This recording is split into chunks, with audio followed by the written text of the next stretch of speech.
La majorité nabiso liste nabiso à 32 députés pour remettre pas informateur où ils ont déposé dans l'Assemblée nationale accusé de réception en go et on peut te remettre bino papa insango pour confirmer cela que tout copé sango pas informateur professeur Modeste Bahati pour boye ba que banda lelo groupe parlementaire ya IDPS eza na kati ya union sacrée.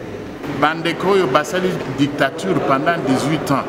Baza ko respecter les droits de l'homme te ba yebiku to état de droit te ba ya couper sa UDPS leçon na makambo état de droit, ce n'est pas possible. Makambo ezo sale makuna ezalinde kolanda mibeko. Constitution na biso règlement intérieur na ba arrêt ya cour constitutionnelle ezalaka pe pare o to bengi jurisprudence. Problème ya bandeko na biso wana oyo lobi wana. Kozanga koyeba constitution eleki bango trop. Au moment où bango batika kaka na paragraphe liboso au lieu ya kotanga makambo nyonso soki batangi arrêt au moment où arrêt ezaka 24 pages 25 pages bazaka na tante batanga kaka paragraphe moko na lobi boye makambo nyonso ezo sala makuna ezalinde conforme na loi na constitution na biso parlementaire de l'Union pour la démocratie et le progrès social de IDPS Tshisekedi. Et de l'autre côté il y a les cadres responsables de toutes les structures de l'IDPS, il y a l'exécutif national du parti, il y a la Ligue des jeunes et la Ligue des femmes qui m'accompagnent pour accomplir cette tâche. Nous venons de confirmer notre appartenance à l'Union sacrée. Nous venons de déposer notre liste de 32 députés auprès de l'informateur, le professeur Modeste Bahati. Vous, en tant que famille politique, avez-vous aussi des conditions comme les autres femmes? Pour ne pas créer des polémiques au niveau de l'opinion, ici nous parlons au nom de l'IDPS. Ce qui nous préoccupe d'abord, c'est l'intérêt de la population. Nous n'avons pas de conditions à poser. Il y a certains de nos amis qui ont évoqué les problèmes de lutte contre la corruption, la sécurité à l'est de la République, beaucoup de choses. Mais si vous regardez dans notre parcours, vous allez trouver que c'est ça même le cheval de bataille, les combats menés par l'IDPS pendant 37 ans. Aujourd'hui, moi, je me suis très fier, puisqu'il y a les autres qui ont compris que le combat de l'IDPS était un combat génial. Si certains des politiciens ont jugé bon de nous rejoindre dans cette démarche, nous disons bravo, je n'ai pas de commentaires à faire là-dessus.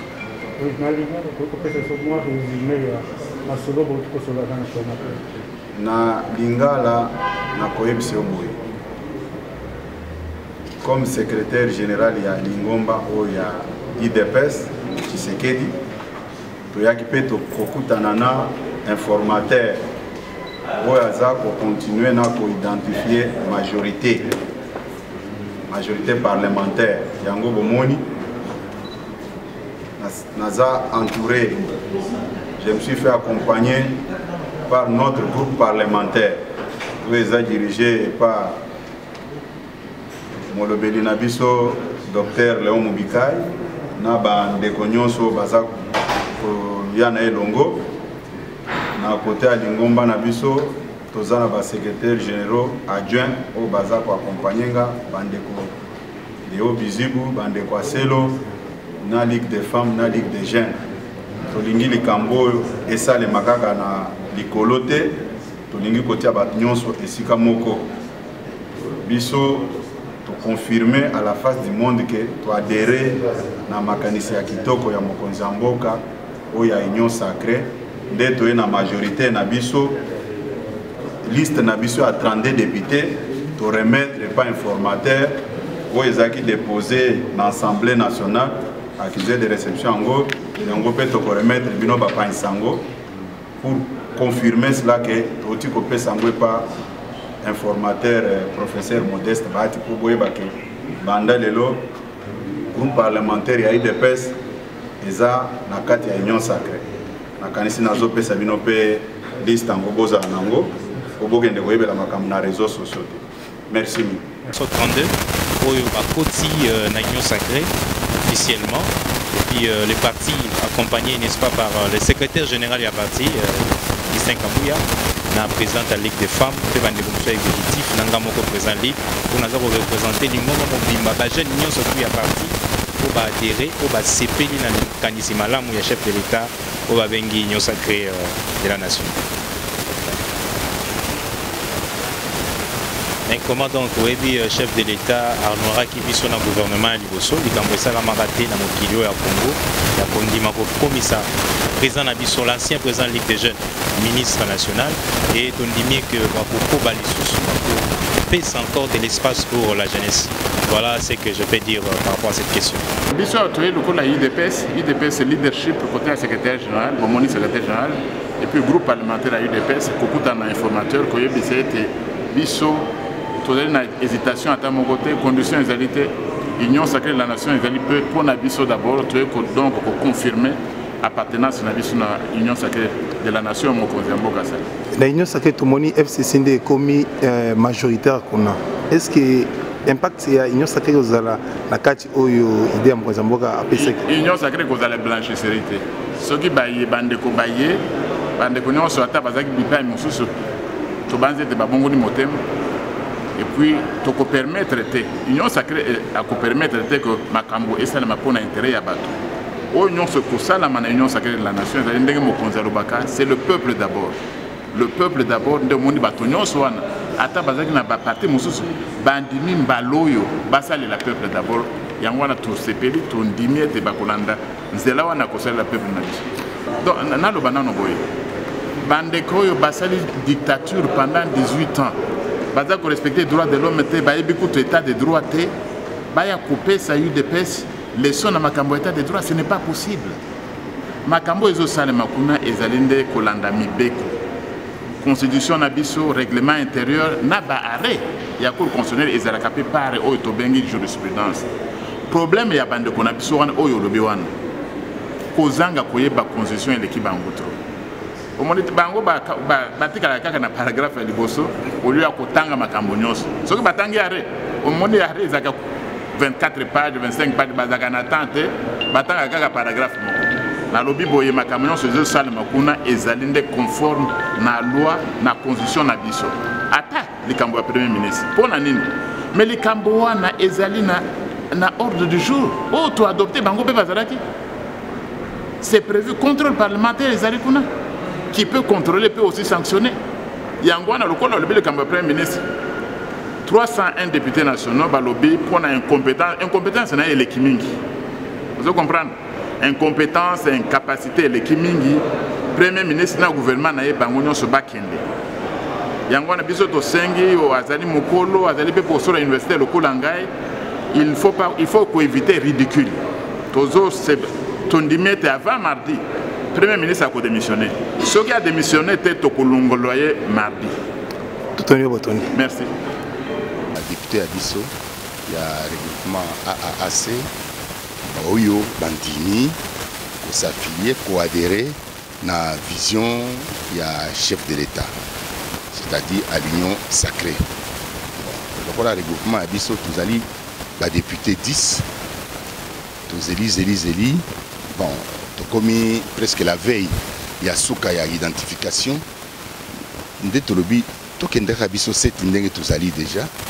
Tokende pas il y a excellence informateur a enregistré regroupement ya biso kaka na biso 7. Ce qui baninga baye pour compléter yango toye ko sala.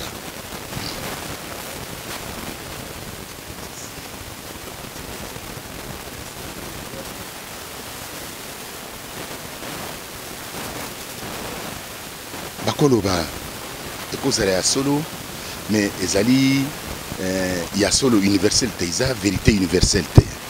Mutu na mutu azana kana ye. Mutu lokola ngai nazali premier député ya FCC na bravaka instruction ya plateforme ya biso parce que nakendaki ko assister na prestation de serment ya ba juge ya cour constitutionnelle. Ngai mutu aliboso nazalaki. Nakendaki en tant que député FCC. Parce que nous estimons qu'il n'y a pas de mal. La présence Nanga est une présence démocratique. pourquoi démocratique? Ils ont relevé la non-impérativité à mandat. Base à Sengingai Nakende. Yango Nakendaki. Avant même Makambo Union Sacrée et Bandangai Nakendaki déjà. Et on a parlé du peuple qui a assisté à la cérémonie où il y a prestation de serment à la juge de la Cour constitutionnelle. Et il est comme la deuxième étape. Le président a initié Makambo Union Sacrée, a initié consultation.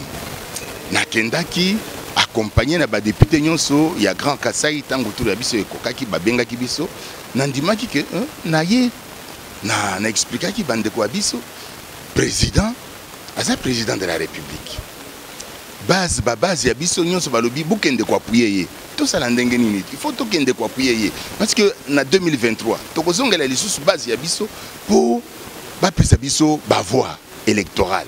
Mais ceux qui ont sali oyo base et l'ingité, est-ce qu'il va couper ça yo voix? Donc en 2023, les lots ils ont interrogé ngai, ils ont interviewé ngai. Naza na importance parce que naza li député. Ceux qui naza ki député, est-ce que bantunyo so bazo les cas ozo telemisa bango? Non. Oye pas nanga parce que naza député, au monique naza parmi acteurs politiques importants yamboka oyo. Yango base nangai bana Mweneditu ngai naza élu ya Mweneditu ville base na ngai boyeba que député ya bino Martin Chipa Malunganga Chama azo sala kaka makambo oyo bino base budiktaki parce que bango base nde ba patron na ngai nakola sala makambo mususu te nazo sala kaka oyo patron na ngai alingi patron na ngai eza nani eza base. Mbote monsieur journaliste.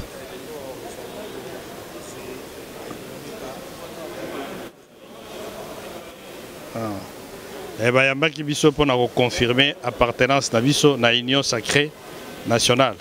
Biso lokola bana AFDC et allié ya professeur Modeste Bahati Lukwebo. Mon côté atikali biso nyonso 41 députés to adhérer na Union Sacrée. Donc pesi kitoko makasi.